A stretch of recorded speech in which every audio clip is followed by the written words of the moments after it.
Welcome to Cigar Hustler Podcast, episode 426, coming to you every weekday at 5 a.m. I'm Mike Palmer, your host, and we don't have Boots. Boots is down. What? What do you mean? Oh, sorry. And over on the board, we have Boots. I eat gas station pizza, Hippelhauser. I poop a lot. Pushing the buttons. Welcome, Boots. Thank you. Thank you. Okay, then on today's show, Florida drivers, here's what you need to know before you get pulled over. Australia becomes the first country in the world to outlaw social media. Paramount is all in, and they have called the bets. Over in the cigar world, HBTC. How about that? Cigar says farewell. Riverside Cigars is celebrating. Drew Estates has a new friend in their nether regions. Vector Humidors is playing Peekaboo. Don Emanuel is expanding, and we wrap it all up with a mini round of What's the Score?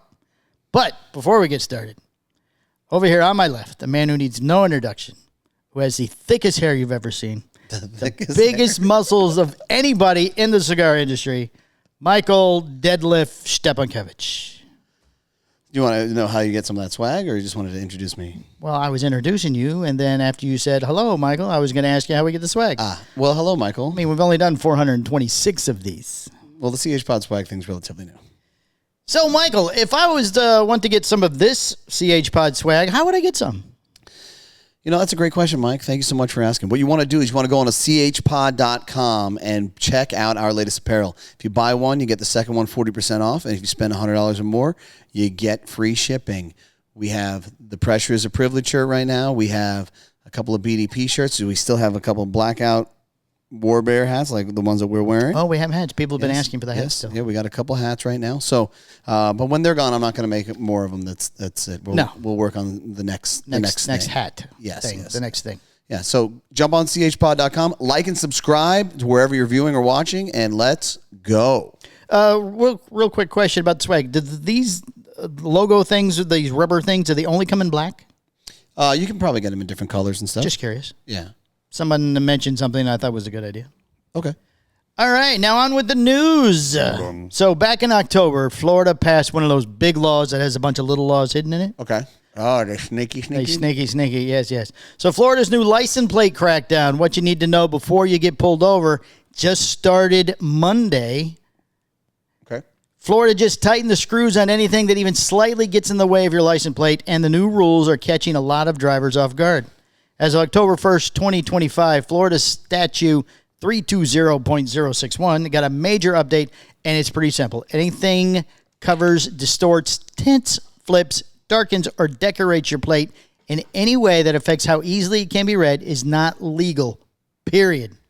Any frame around your license plate is illegal now. Any frame that covers up any of the wording. So most license plate frames, as I looked today when I was driving around, because everybody has one, covers up the Florida part of it. So the AI scanner thing that scans you when you run a red light or at the toll booth or something can't tell what state you're from when it reads your plate. So no more frame. No more frames. All frames are illegal. And thanks to House Bill 253, that's the one it was part of. 253. The state now has more teeth behind enforcing it using any kind of license plate obscuring device. Even something as basic as a frame that overlaps part of your numbers or stickers can now be charged as a second-degree misdemeanor. Okay. Under the revised law, you can't use anything that interferes with the plate's visibility or readability, including decorative or dealership frames that cover any part of the numbers, stickers, or even the state name. Clear plastic covers, tinted shields, vinyl wraps, reflective coatings, or any additions that distort or darken the plate are illegal. Flip devices, I thought that was already illegal. Yes. Flip devices or plate hiding gadgets, those are bad. The plate isn't visible exactly as the state issued it. Odds are it's illegal. So here's what happens if they catch you, and they can pull you over for this. Tell me. It's a second-degree misdemeanor mention, up to 60 days in jail, and or a $500 fine. I think they'd probably go the $500 fine route, you know? Well, I don't know if you get to pick. I don't know how that works. You think it's up to the judgment of the police officer who pulls you over? Like, come on, you're coming with us. I don't know. I haven't had a ticket in so long, and I'd never go to court. If I get a ticket, I just pay it. So, Call Ticket Clinic or? well, it depends on what it is and if I have any points already. Okay. Is that the way it works? You get to pick when they pay the fine or go to jail, or is it up to the officer? Probably up to the judge or something like that. Right.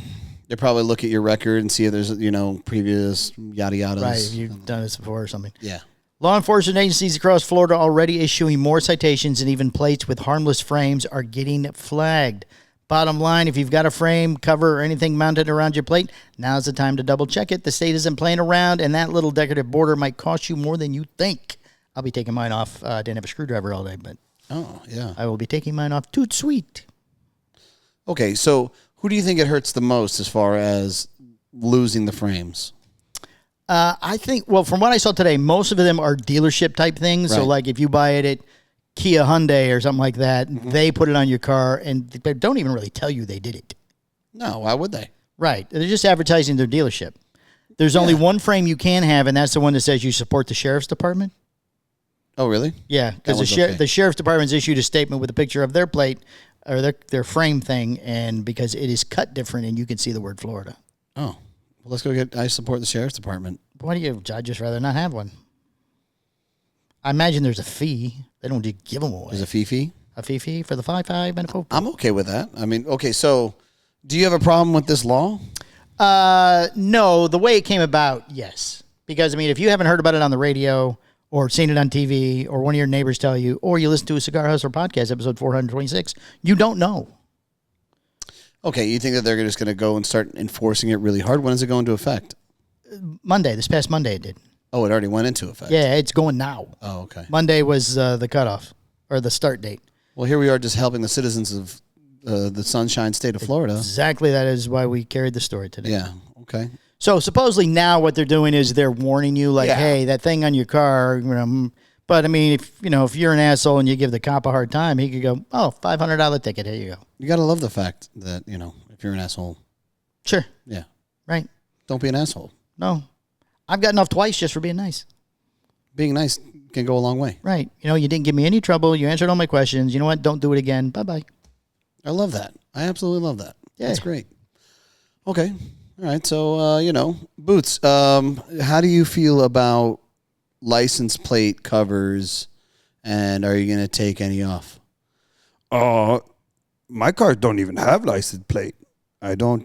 They just drive around with the metal in the back. So, like nothing? There's nothing at all, leave it Boots? rogue? Yeah, it's fine. No one giving me a hard time. Like, oh, okay, dude. You right. might want to get that checked out, buddy. Bing bong to you, buddy. You might want to get that checked out. I'll get it checked out between my diarrhea pulls. That's right. He still got the food okay, poisoning buddy. All right. that he had to go to the hospital for.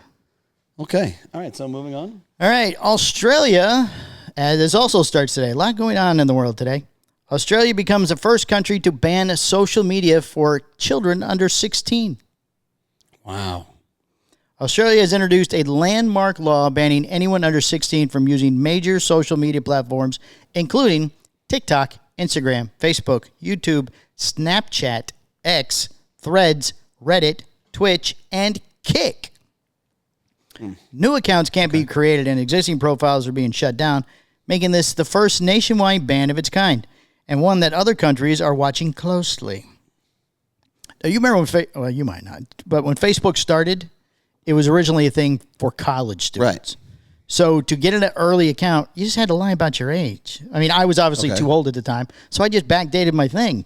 Just so, said, 'cause everybody was talking about Said it. I'm young and spry. I'm young and spry. Here we go. I'm 22 years old, or whatever the age was. Okay. What's going to stop them from doing that with this? I don't know.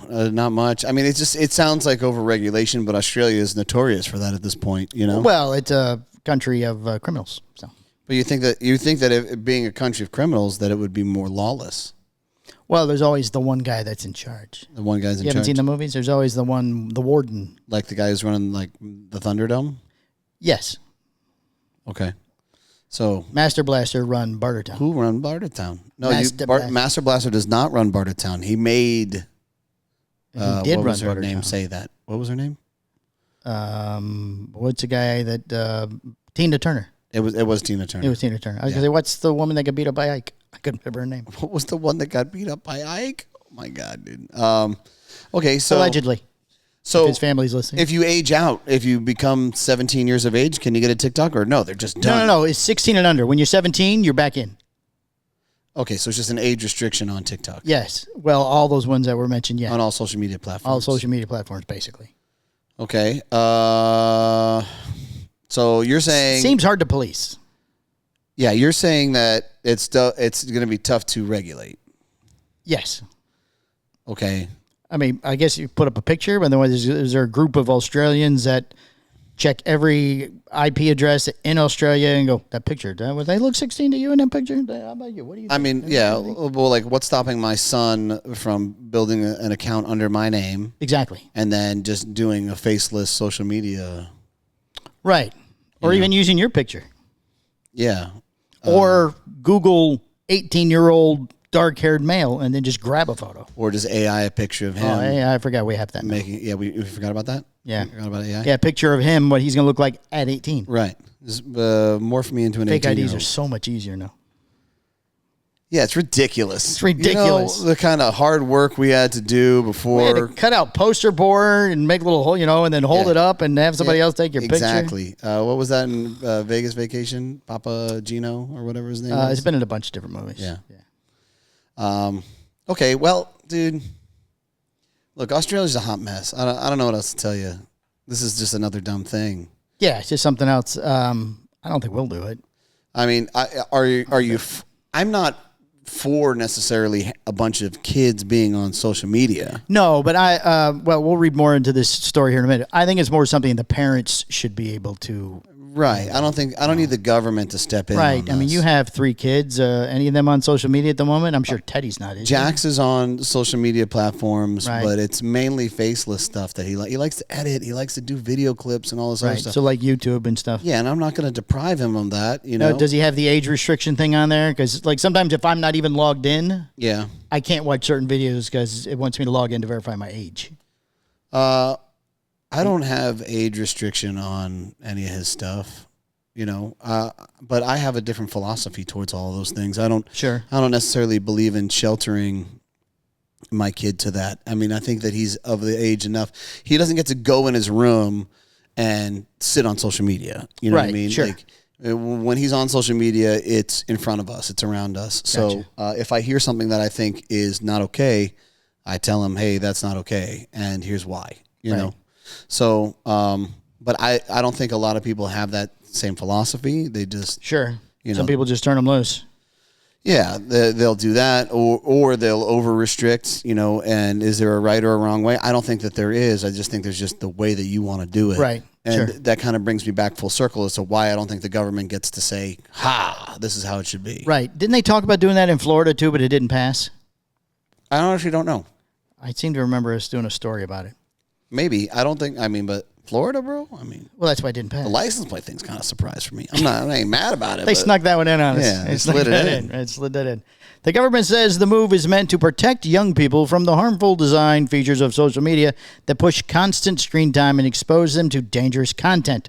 A government study in 2025 found that 96% of kids aged 10 to 15 were already on social media, and many were encountering disturbing material.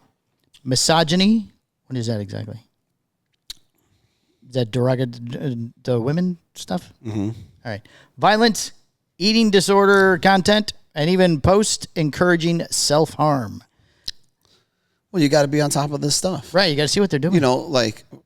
My kids don't get to touch any tech. We just call it tech. I don't care if it's the television. I don't care if it's the iPad. I don't care if it's the iPhone. It's just video games. None of that gets to happen until they read 20 minutes a day, right? Oh. Minimum. So they know that they don't get to touch any of that. And they know that we're on, look, no one's going to be perfect. You're never going to catch everything. Sure, something's going to slip through, I was going to say. Whether it's through government regulation or personal regulation, you're never going to catch everything. No. So all we can do is just our best, man. You do your best, and when you do what you think is right as a parent, and everybody's going to be different, So Right. I think that that's the way to kind of handle things. I don't need the government to step in. No. All right. The same research revealed 1 in 7 children experienced grooming behavior, and more than half had been cyberbullied. what exactly is the grooming behavior? Where they're talking them into coming to see them and stuff? Or I don't they're know. Maybe. not exactly sure. I mean, I hear it all the time, and I know Yeah. vaguely what it is, but I don't know how they do it. I mean, Yeah. what are they doing? Yeah, like you're prepping a kid to. Right. Oh. To come meet you after school or something? Yeah. Or- Like any moment, I can look at my kid's stuff, and I will tell you this: I'm very fortunate to have a great relationship with all my kids, especially our oldest. Right? I mean, he tells me all the stuff that's going on. Sure. with his friends, with any platform, and we discuss. It's like, okay, well, let's talk about it. What do you think? Do you think I would approve of that? Right? And he was like, well, no. I'm like, okay, well, why wouldn't I approve of it?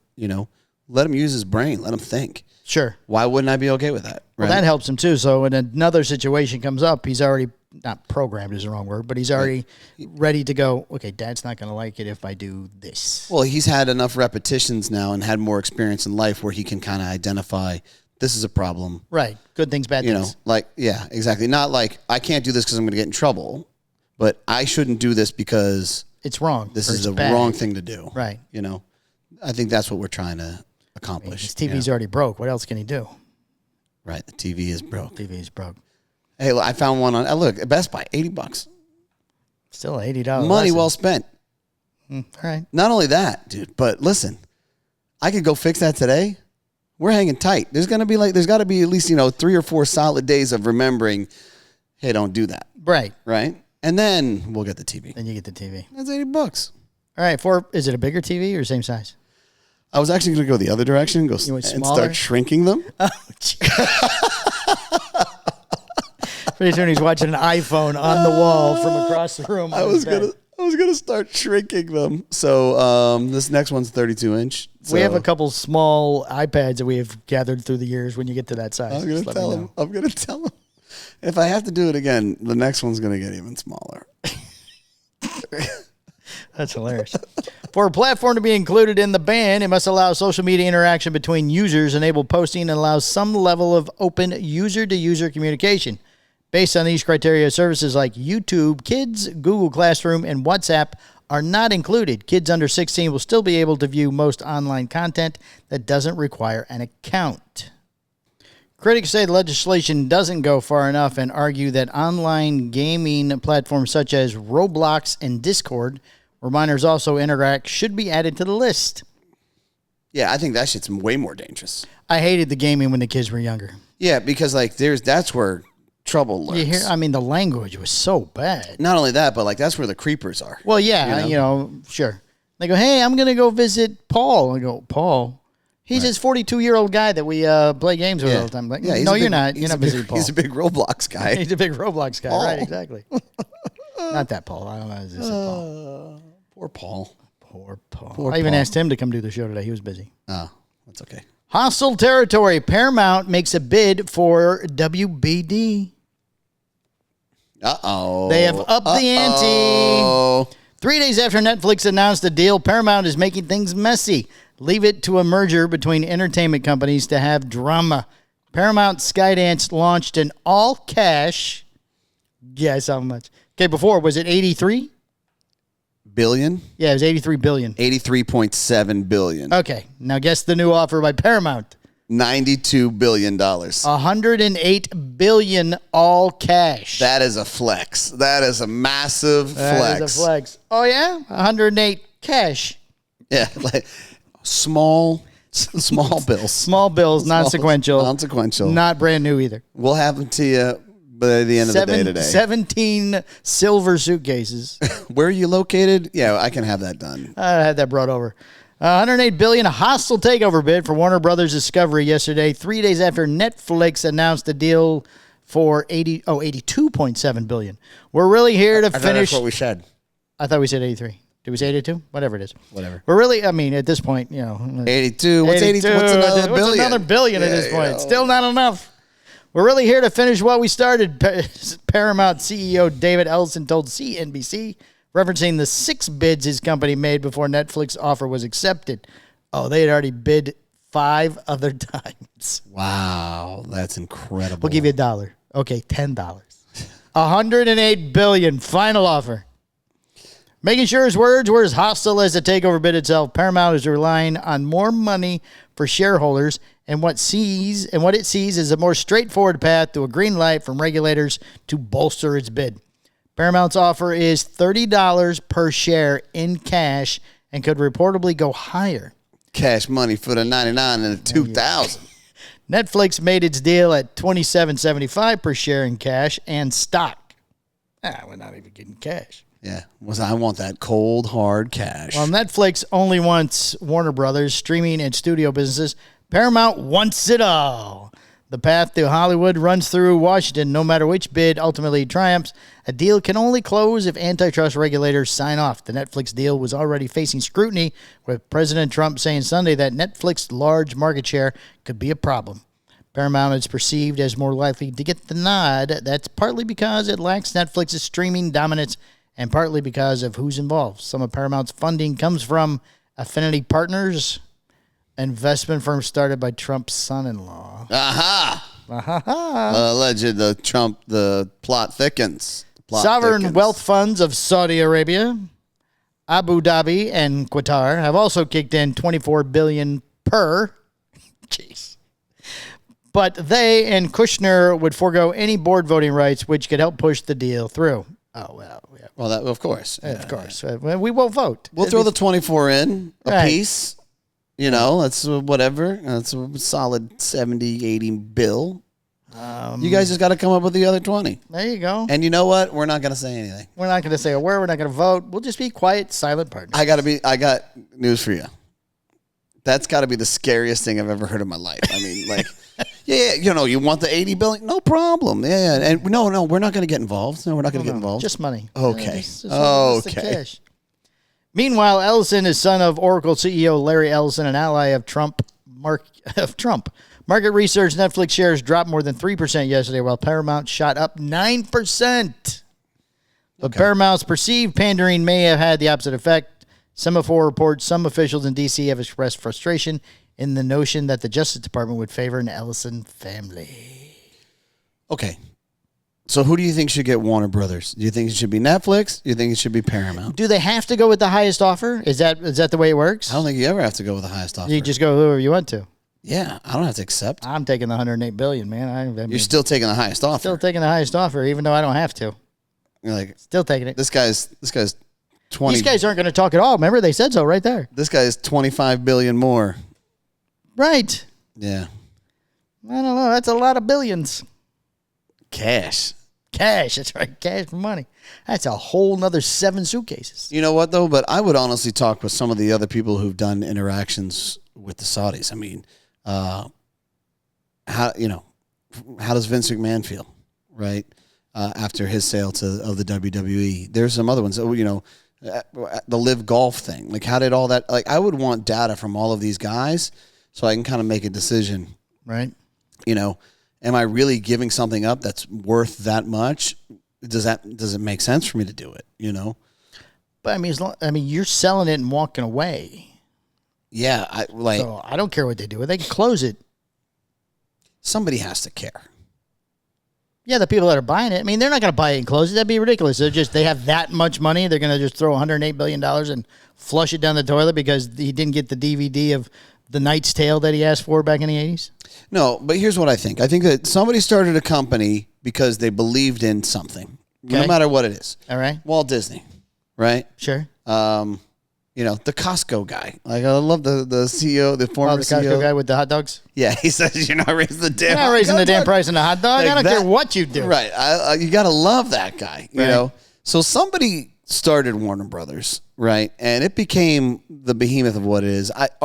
Is that person, or is there remnants of that person, whether it's family lineage or something that's still part of the company? Or is it just this corporate thing, If it's just this corporate thing and they don't really care, then I could see it being sold and not having an issue with that. But I think that's the way it's become. I don't think there's anybody from the original, let's just call them the Warner family, that are still involved. the actual brothers. Oh, that's right. The Warner Maybe they were brothers. actual brothers. They were Warner brothers. Warner brother. But, Yeah, that would make sense. Yeah, I would imagine they're long gone by now. I mean, there might be family involved, but still, I mean, Yeah. I don't know. I mean, you know. So, I don't know, man. Do we want Saudi Arabia to own everything? Because that's where it's all going. Well, they're just a partner in the deal. That's not all. I mean, there's guys Bro. from Abu Dhabi, Listen, man. Listen. Qatar. I'm not even sure where that is. None of this, I got to be honest.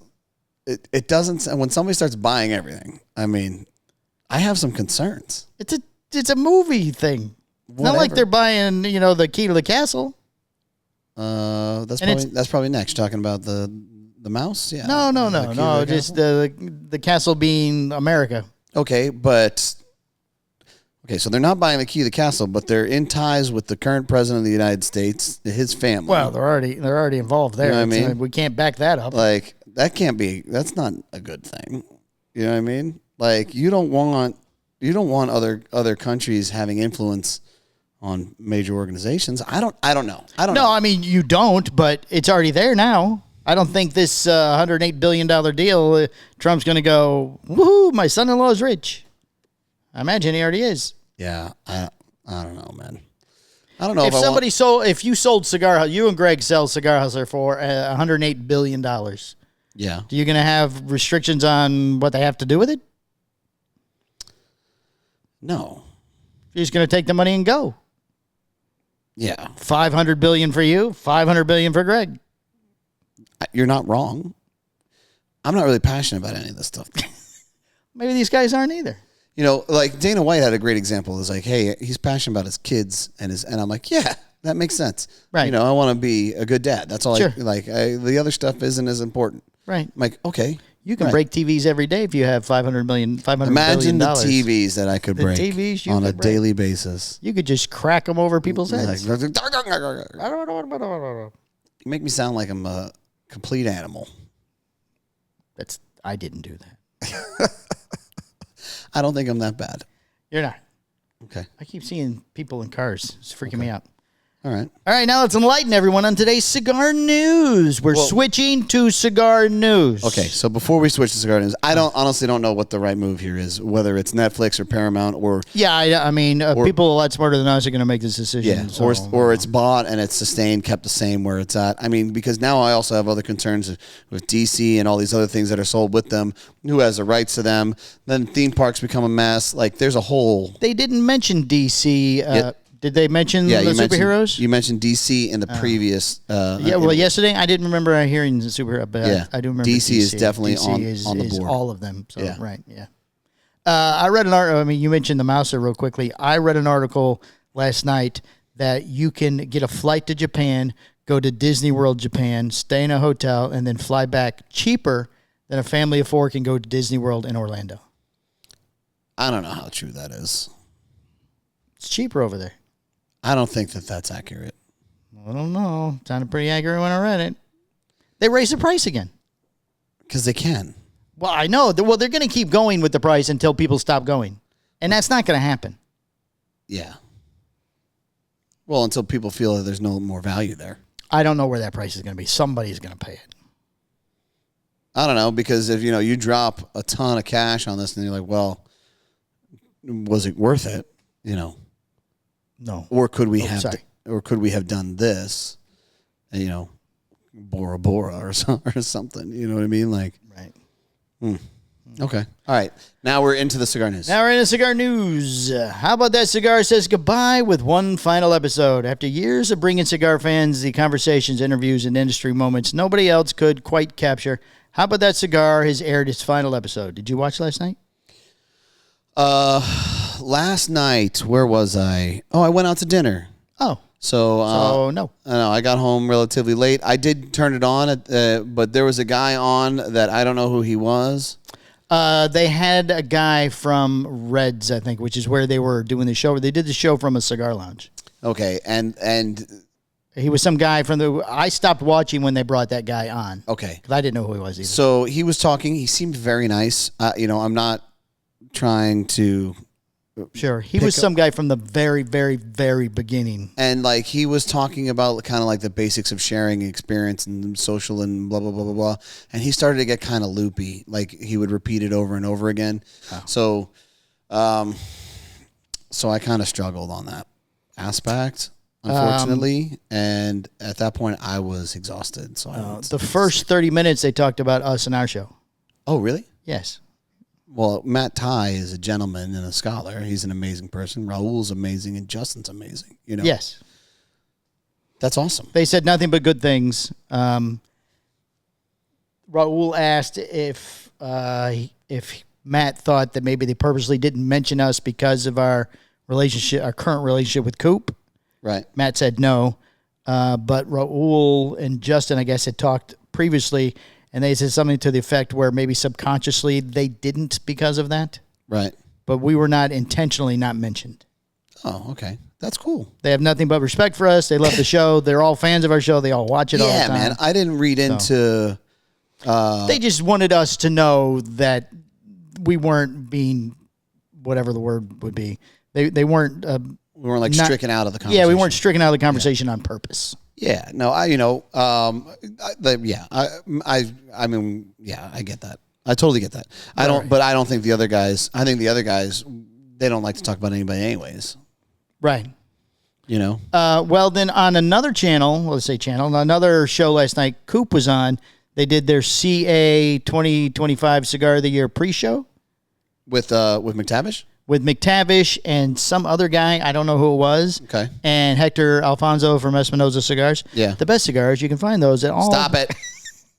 Poston is the best cigars. So we were. You better get that right now. Go ahead. Tell him what's the best. Postania Cigars. Okay. Now I lost my train of thought. CAs. A graphic came up on the screen, and because I was flipping back and forth because they were going on at the same time. So I had to ask cigar surgeon John McTavish, what exactly was I watching? I didn't even know what list it was.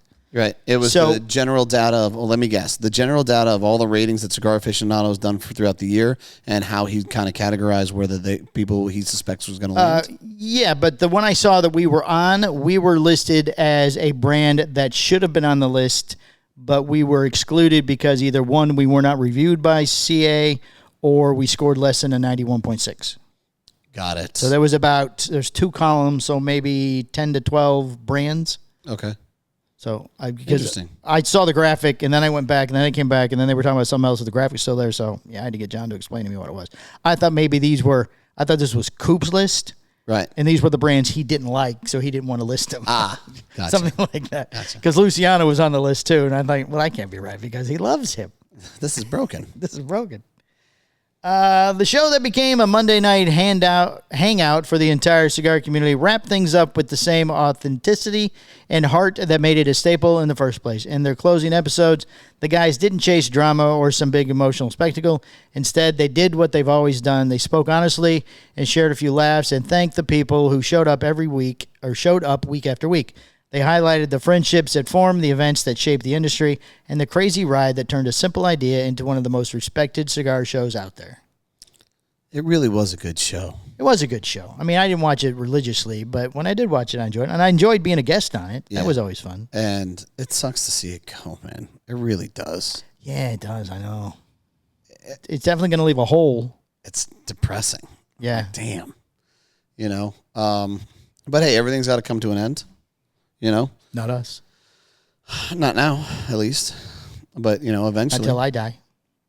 Because what are you going to do with Bing Bong? You and Bing Bong? No, I can just put see, look, if you were, right now, it's on you. Right. If you were just a skeleton wearing that hat, Right. I would say, okay, let's get back to the news. Yeah, but See? who's gonna do all the work to get all the stories together? AI.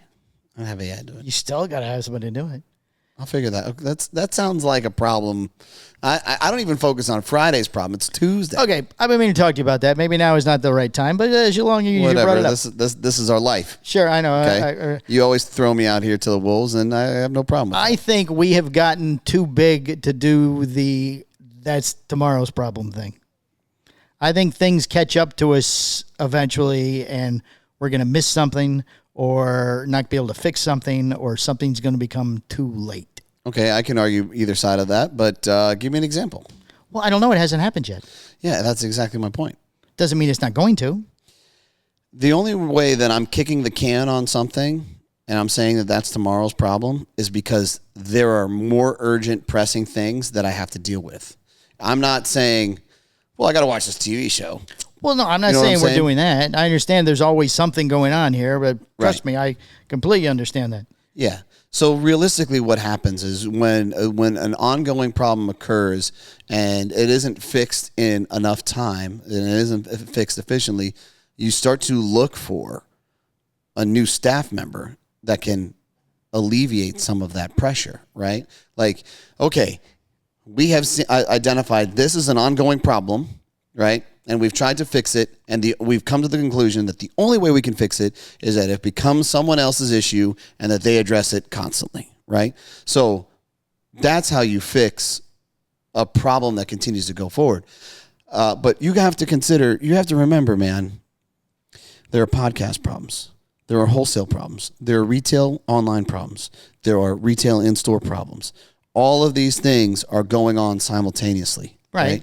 Like I could, like I just got bombarded and spammed. Like I've had server issues. I've had all of these other things in the past 24 hours that I've dealt with that you don't even know about, right? Sure. But by the way, my email has fixed itself apparently. So no, it hasn't. I got it fixed. Oh, you got it fixed. Yeah. So but there and again, you're constantly building and putting out fires and kind of going and going and going. And when you say, hey, alert to this problem, I break it down in my head and say, okay, do I need to fix this immediately? Right. And if I fixed it immediately, would I be giving it the attention that it deserves? Right. Right. So that's how I say that's tomorrow's problem. That's how I'm not kicking the can on it. I'm like, I know that if I focus on it right now, there are other things that are priority, and it's not going to get the attention it deserves. And we're gonna set things back even further with the other issues. So when tomorrow's problem can no longer be tomorrow's problem and has to be addressed day of, and then we're inundated, you need more help, right? That's how that works. So. Well, in your defense, too, I don't know what other things you're dealing with. I mean, there's, like you said, there's all this stuff that goes on here in this little world we live in. Right. I don't always see all the problems that someone has put on you. Yeah, I mean, everything's different spokes. Right, sure. The wild part is that you're a part of a lot of the spokes. You're involved not just in wholesale, but you're involved in retail as well. You're involved in podcasts. One of the problems is with this. Like we're down a guy. Right. So, we talk about it, right? Like, okay, so what happens when he's gone, when Boots can't make it? And we figured it out. Sure, we've worked around this. Right. But and we've also had light conversations of, okay, now what happens when I'm not here? Right. What happens when you're not here? Right. Yeah, that one we have not overcome yet. But those things are going to happen. Oh, sure. Right? And it almost happened today. Right. And we're still playing with ideas as to how to make it work. Right. So we'll figure it out. We may screw it up. Listen, we launched awesome hats that were floppy. You know what I mean? Like, right. Was it perfect? No. Do we have a great fan base?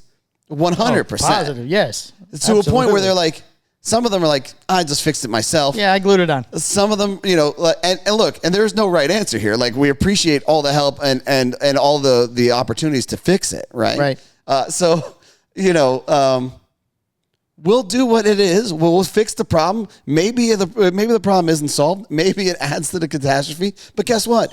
We'll get it right. We're not going to say, "Oh, well, we fucked that up." All right, no more hats. And then just pack it in. Right. No, we'll keep going. Don't answer the phone if somebody with a hat calls. If someone with a hat calls, don't go.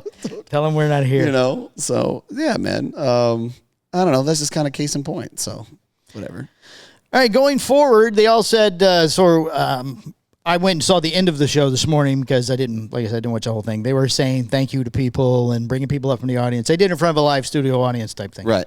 All right, so going forward, Raul is teaming up with Red, they were at Red Cigar Shop last night. Okay. And they're going to do a new lifestyle podcast. Okay. About once a month. That's cool.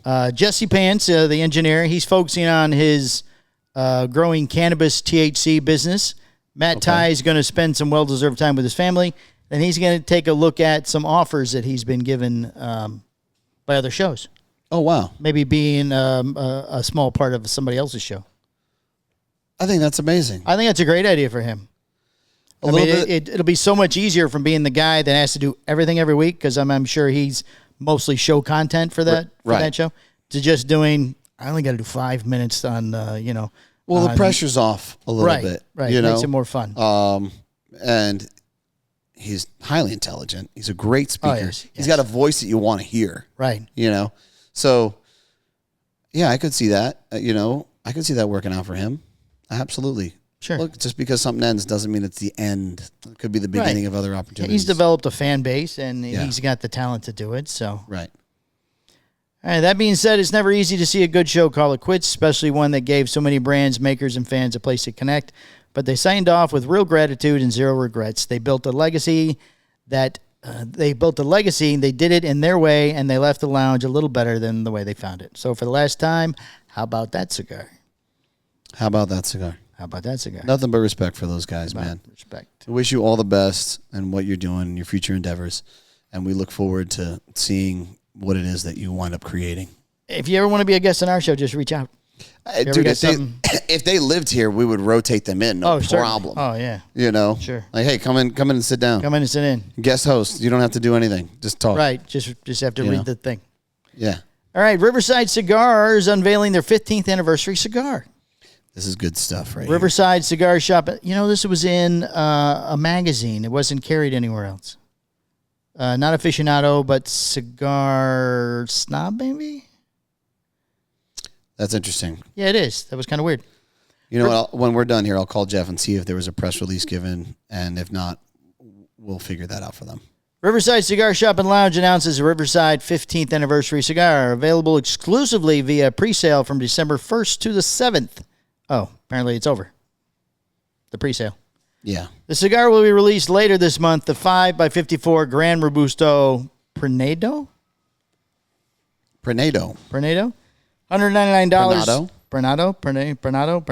Tomato. You say Prenado. Produced in partnership with Romacraft Tobacco at its Nicasueña factory in Esteli, Nicaragua. The partnership with Romacraft is based on trust, creativity, and a mutual commitment to doing things the right way, Jeff Moutet, owner of Riverside Cigar, said in a press release. When we started planning the release, there was no question who we wanted to collaborate with. Their team understood the importance of this anniversary, and together we crafted something truly special. I mean, that's all true. But they're also related. They're also family at this point. Exactly. Yeah. So there's that. Makes it a lot easier there, Jeff. Like, you just Dom Toretto'd them, Right. Family. Who should we have make the cigar? Maybe my father. I would just hit him with it's just like. What a great idea, sweetheart. Your father-in-law. How about that?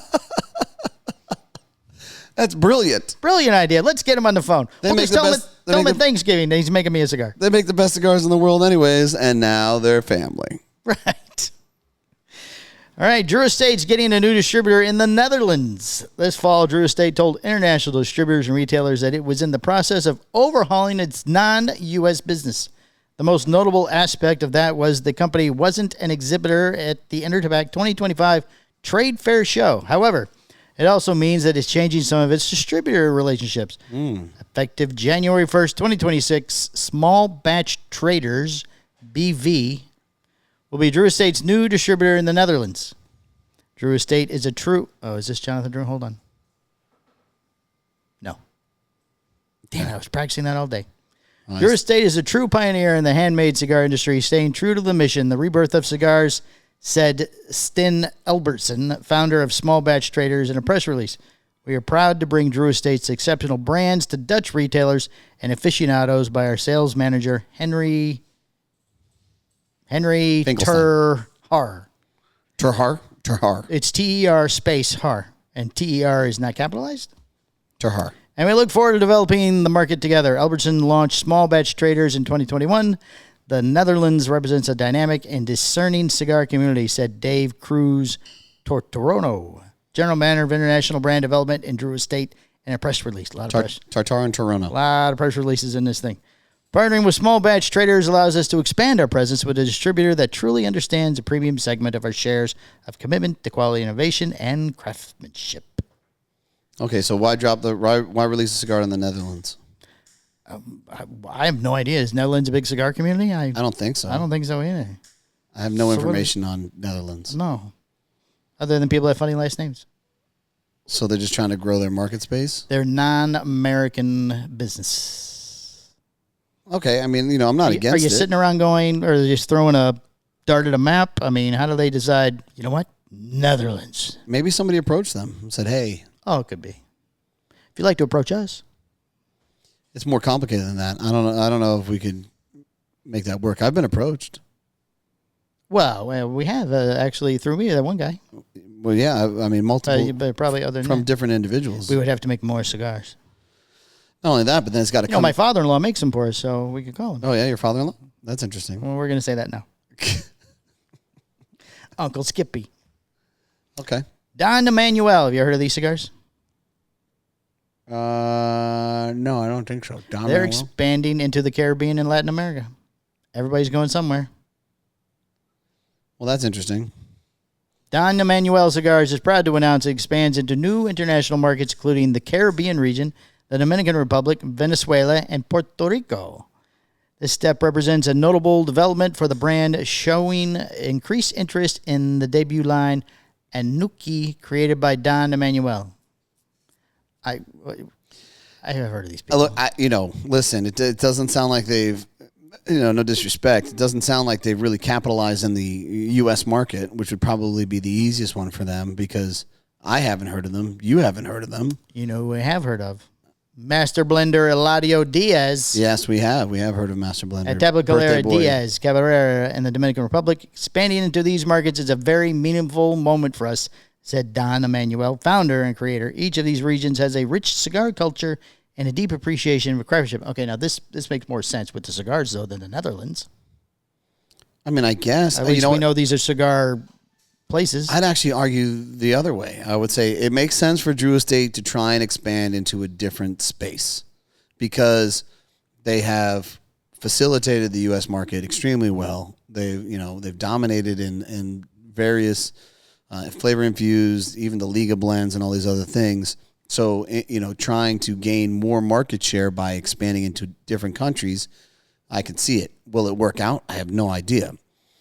A brand that I have never heard anything of that's in this market space already, why expand? Why go somewhere else when you haven't really figured out how, for one, how to create demand for your product, for two, how to move your product successfully, or at least at a rate where people know the name, Maybe the name's known more in these Latin American countries. You have to sell things for far less in the Latin America countries than you would in America. Mm. I heard I could go to Japan, Disney World for way less. Oh, it's cheaper, too. Yeah, that's what someone told me. Cheaper. Yeah.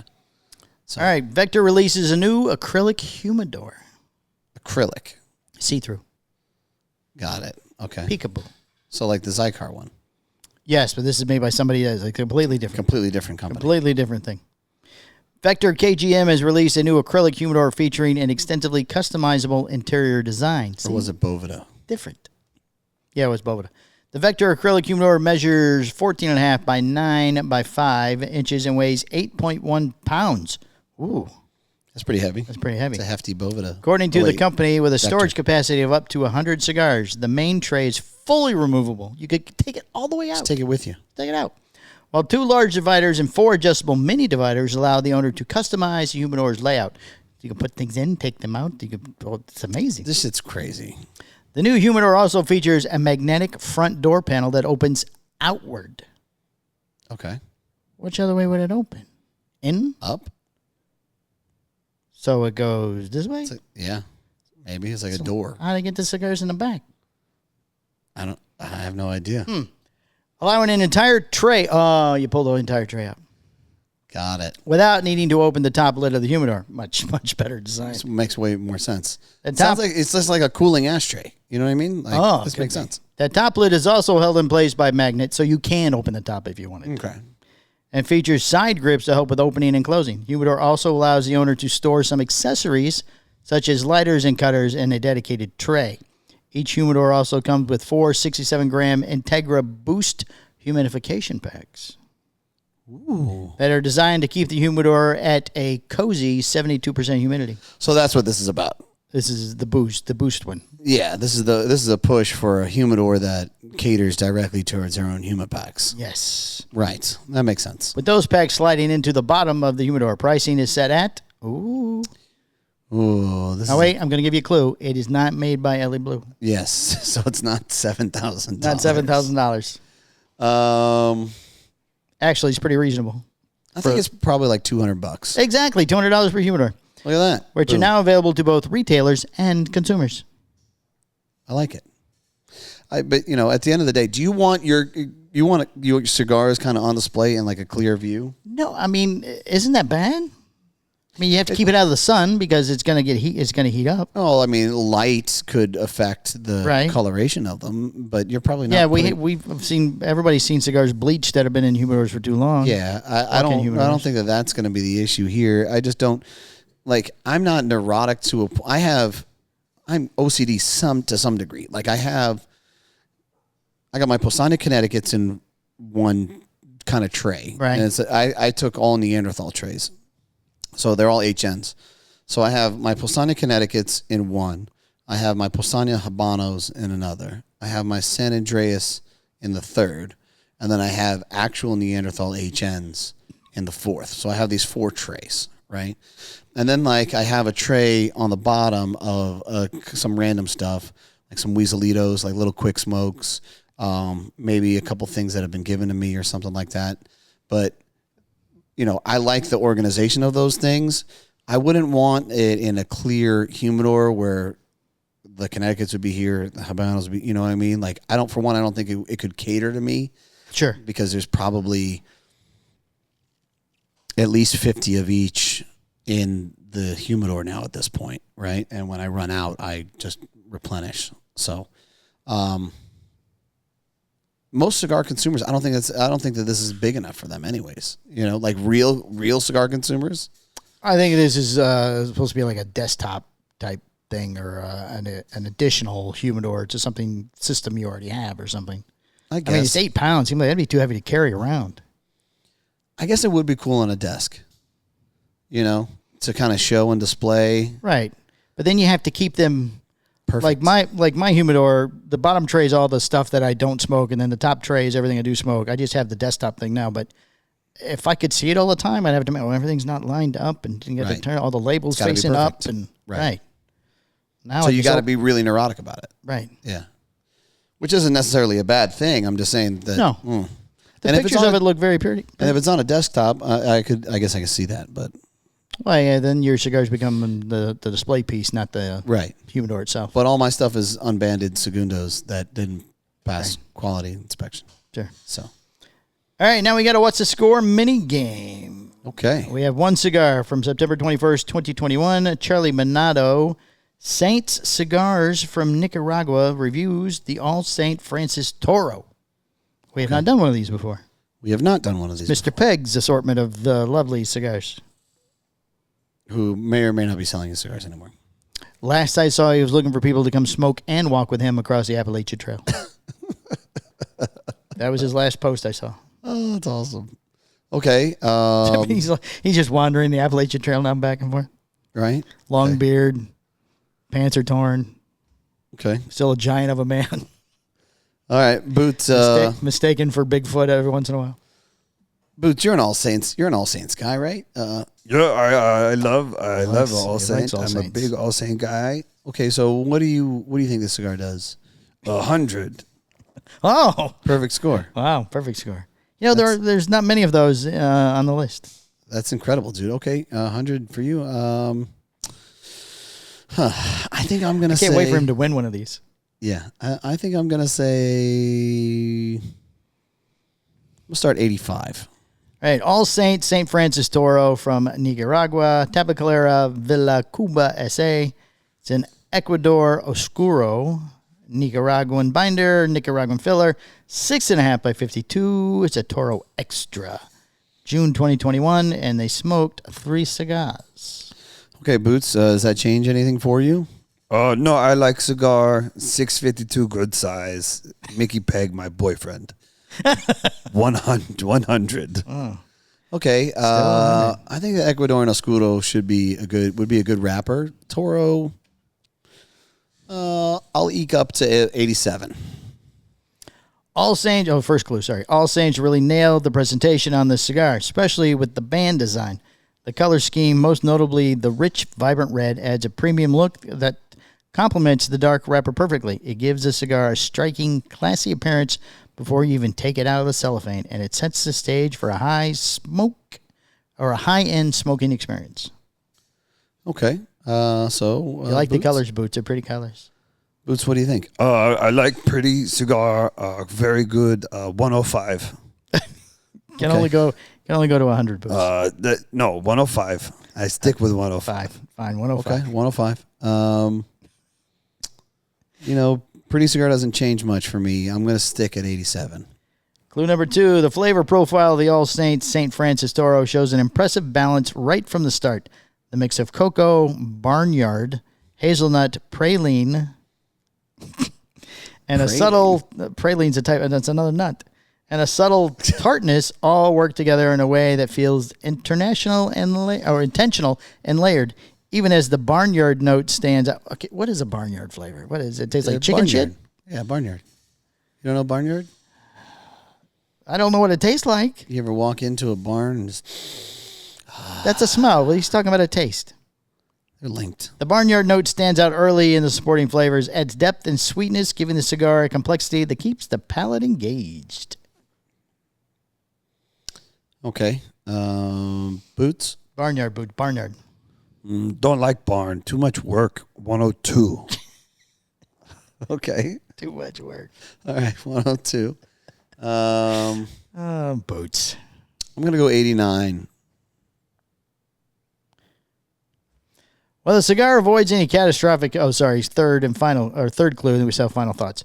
While the cigar avoids any catastrophic construction failures, the issues with the draw and burn become too noticeable to ignore as the smoke progresses. The draw consistently trends toward the tight side, and by the midpoint, touch-ups are no longer optional. They're required. Combined with slow burn rates and a less than clean burn line on multiple samples, the construction ultimately holds the cigar back from performing as well as the flavor profile suggests it could. Ran out of air there. Yeah, you did. Okay, so some touch-ups. What do you got, Boots? I think touch up bad. 98. Okay, so you still like the cigar. Oh, yeah. Good cigar. Okay, all right. I'm going to come back to 87. All right, like a final thought, like Brooks Whittington, I was impressed with the debut All Saints Dedication line and was curious to see what the company would do with its second line. Then I started smoking the first cigar, and then I kept smoking the first cigar, and then finally that first cigar ended. While the 3 St. Francis Toros I smoked were far from bad, they were also noticeably not in the same league as a Dedication I've smoked to date. I'm curious to see if the wrapper change helps to remove some of the massive barnyard flavors and brings a bit more balance to a cigar, or perhaps it only happens with lots of time in the humidor. Okay. What do you got, Boots? 95. 95. I like 95. Okay, 94. No, 90, 93. 90. 90. I had 90. Okay, 90. My head. I mean, there's a dramatic drop there really quick. Was somebody inspiring you to lower that number? Not a thing. No, I just very smart. Okay. All right. Sounds good, buddy. I'm going to come down to an 85. What do you got? 85. Oh! Sorry, Bodes. I tried, buddy. Oh, I got so close. I nailed it. You had the 5 right originally. I mean, if he was really here, he wouldn't have nailed it anyways. No, What are we talking about? he wouldn't have. Who reviewed that one? Charlie. Oh, yeah. That was definitely an 80. That's the 85 for a Charlie's a good score. Yeah. Better than the 82 we got. Yeah. Okay. All right, it's been episode 246 or 426. I'm dyslexic today. So close. 426, buddy. 426. Get it right. Oh my Lord, this every day is exhausting. Okay. All right, everybody, thanks for watching. We'll see you again tomorrow. All right. Thanks, everybody. Bye. Introducing the War Bear of Mass Destruction, the shirt that roars attitude, now available exclusively at chpod.com. The shirt only comes in black, bold, clean, and built for battle, available in multiple sizes for warriors of every shape and strength. And remember, the actual image does not dance or move, but it definitely makes a statement. Grab yours today at chpod.com before they're gone.